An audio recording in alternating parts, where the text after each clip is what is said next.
মৌলভীবাজারের শ্রীমঙ্গল সরকারি কলেজের একাদশ শ্রেণীর বিজ্ঞান বিভাগের শিক্ষার্থী ক্ষুদে বিজ্ঞানী সাজ্জাদুল ইসলামের ছোটবেলা থেকেই বিজ্ঞানের প্রতি বিভিন্ন আবিষ্কারের ছিল কৌতূহল। এ থেকেই বিভিন্ন কিছু আবিষ্কারে তার মনোযোগ আসে।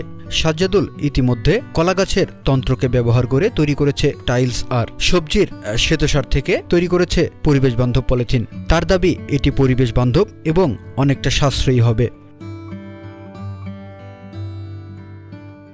কলা গাছের যে তন্তুটা সেটাতে সেলুলোজ থাকে, যে সেটা থেকে যদি আমরা কার্বন, লোহা, প্লাস্টিক, সিলিকন জাতীয় পণ্যের বিকল্প পণ্য তৈরি করি, খুবই অল্প মূল্যে আমরা সেটা তৈরি করতে পারবো।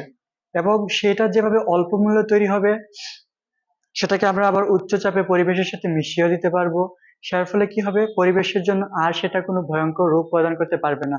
পলিথিন যেটা 100 বছরেও পচে না, লোহা যেটা খুব সহজেই মরিচা পড়ে যায়, এই মরিচা পড়া হোক অথবা প্লাস্টিকের দীর্ঘমেয়াদী বেঁচে থাকা আয়ু, দুটোই আমাদের জন্য ক্ষতিকর। কামরুল হাসান মহাজারাবাদ উচ্চ বিদ্যালয়ের প্রধান শিক্ষক থাকাকালীন অবস্থায় সাজ্জাদুল ইসলাম আমার একজন মেধাবী প্রিয় ছাত্র ছিল। তার বাবার আর্থিক অবস্থা তেমন ভালো না, তবে সে ছোটকাল থেকে সে আবিষ্কারের দিকে তার মনোযোগ ছিল। আর ইতিমধ্যে সে এমন কিছু আবিষ্কার করছে যে আবিষ্কারগুলা যদি সে অর্থনৈতিকভাবে যদি সাপোর্ট পায় তাহলে সে অচিরে ভালো কিছু করে হয়তো দেশ ও জাতিকে দেখাতে পারবে। শুধু টাইলস নয়, তার আবিষ্কৃত কাঁচামাল দিয়ে প্লাস্টিক, কার্বন ও সিলিকনে তৈরি প্লাস্টিকের আসবাবপত্র, টিন, টাইলস ও কার্বনের তৈরি মোটরযানের যন্ত্রাংশের বিকল্প হিসেবে কলাগাছের তন্ত্র ব্যবহার করা সম্ভব। তার আবিষ্কৃত কাঁচামালে 65% কলাগাছের তন্ত্র ও 35% রাসায়নিক দ্রব্য ব্যবহার করা হয়েছে।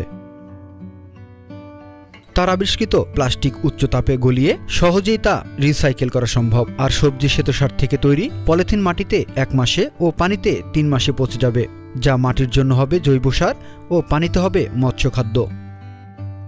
সাজ্জাদুলের যে প্রজেক্ট, এটা মূলত যে প্লাস্টিক পণ্যের বিকল্প হিসাবে আর কি, যে কলা গাছের ফাইবার থেকে সে যদি প্লাস্টিকের বিকল্প বা পলিথিনের বিকল্প কিছু উদ্ভাবন করতে পারে, সে যেটা নিয়ে কাজ করতেছে, আমরা মনে করি এটা পরিবেশের জন্য অনেক বেশি উপকার হবে।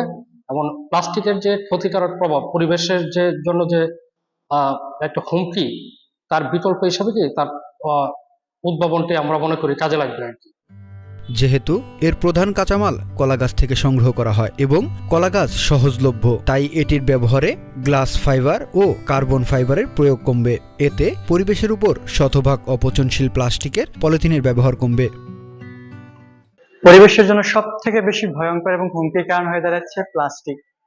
যে প্লাস্টিক 100 বছরেও মাটির সঙ্গে পচে না, কিন্তু সেলুলোজ বা স্টার্চ ব্যবহার করে আমরা সেই বায়োপ্লাস্টিকটা ব্যবহার করতে পারতেছি।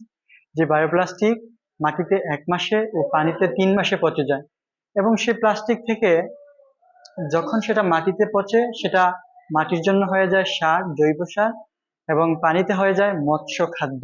সেটা তৈরি করতে না কোনো কঠিন রাসায়নিক জটিল কোনো দ্রব্য ব্যবহার করতে হয়, অথবা প্রয়োজন হয় না কোনো দামি মূল্যবান যন্ত্রপাতি।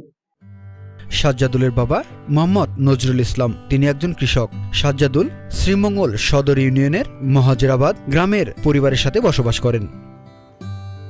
ইতিপূর্বে সে বঙ্গবন্ধু সৃজনশীল মেধা অন্বেষণ প্রতিযোগিতা 2024-এ মৌলভীবাজার জেলা পর্যায়ে বছরের সেরা মেধাবী হিসেবে নির্বাচিত হয়েছে।